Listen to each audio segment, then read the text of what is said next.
Hi guys, it's Ice Boy Slushy here with another video, and in this video we're going to be discussing furry artists and how do you become a furry artist. Oh no, human, exposed human.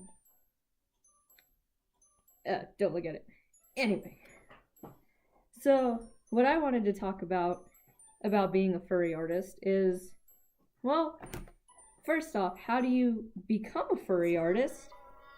And how do you get people to commission you for your artwork? So, the first thing is to really develop your own unique style. You gotta have something that makes you, different. Different than any other artist that's out there, so that way people will go and commission you for things. So, I myself am an artist, a furry artist, and also, other things out there. But you really have to develop your own unique way of making badges, artwork, buttons, stickers. It's literally like limitless as to all the things you can do with your artwork. But you have to start somewhere first. And the thing is, you can't just if you're barely starting off, drawing, or you're kind of younger, you're one of the younger furries, and you don't have too much experience. Now, I'm not saying you can't be a furry artist, and I'm not saying that you can't, start taking commissions right away. But before you do any of that, you should really think about, your art style, and you should really think about, the quality of your art. Now, I know a lot of people in the fandom are very supportive, and that's great. That's great to be supportive. But at the same time, too, you have to kind of be a little real and a little reasonable with, your pricing and your quality.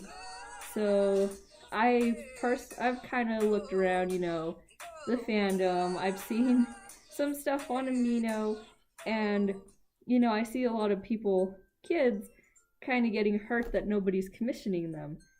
And, when you look at those things, you have to kind of come into reality and really look at your quality. So if you're charging like $20 for a headshot a headshot badge that's this big, your proportions are kind of wrong, and your muzzles are a little strange, it's you're still learning, and that's great.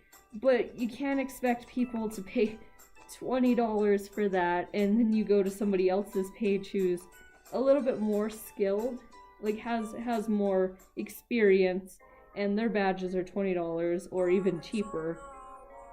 And you can't get mad if people don't want to commission you for your work. Like, that's just the reality of it all.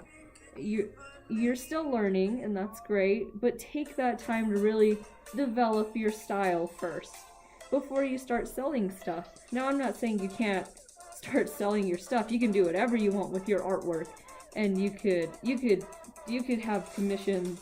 You could do commissions like every day, all day, every day.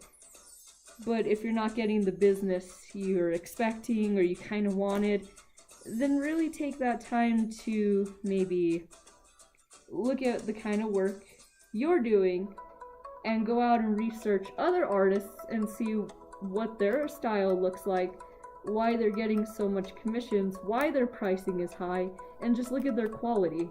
You gotta look at those 4 things and really evaluate them and make sure you're where you want to be. Because it's hard. It's definitely hard being a furry artist, because there are a lot of us in this fandom. There are plenty of artists, and a lot of people who make a living off of it too. And I applaud those guys, because wow, we have some pretty talented people in this fandom. And don't be discouraged if you're barely starting off, or if you've been doing it for a little while, but your style will get there. Your style will get there if you keep practicing.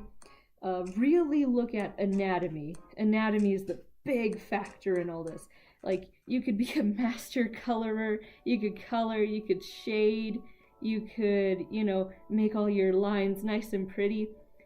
But if you don't have that anatomy down, then it's not gonna look right, and it's gonna kind of go down. You know, people want their characters to come to life, and if I commissioned like a drawing of Slushy, he's a hyena, and you go to another you get an artist to do this for you, and then you come back and they give you a canine. It's like, oh no, it's not what I wanted, but it looks great, thanks. And then maybe you won't get that business back. But yeah, don't copy other people's work. That's not the way to learn things. You really have to kind of develop your own unique style. Maybe you make your eyes super big, or your muzzles are super cute and tiny, or your ears are just like out of there and floppy, or you have a lot of fur and it's so detailed and big, or you do facial expressions that are so out of there that are completely toony. There are lots of ways to develop your style. Don't just go for the flat kind of, it looks nice, but don't go for like the flat personality. Really do something to make it yours. Do something that'll make you stand out from everyone else, that people just have to go out and be like, oh my god, I need one of those. That's the kind of badge I want. And there's also different kinds of themes you could do. Like, I've seen ramen badges, I've seen, cute little sonas in like noodle bowls and stuff.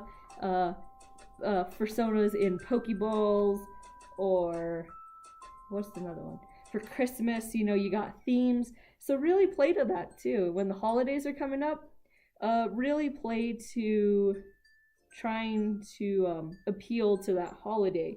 For Valentine's Day, you have the couple art. For Christmas, you have the ornaments and the little boxes, the little presents. And for Halloween, you got like the pumpkins and stuff. But still, at the same time, even though you have those themes to work with, make them your own. Because there are so many artists who offer kind of the same themes. So if you want your work to stand out, make it something different. Maybe instead of, having somebody in a pumpkin or having your Sona coming out of the pumpkin, maybe you could draw them in their favorite costumes. Or,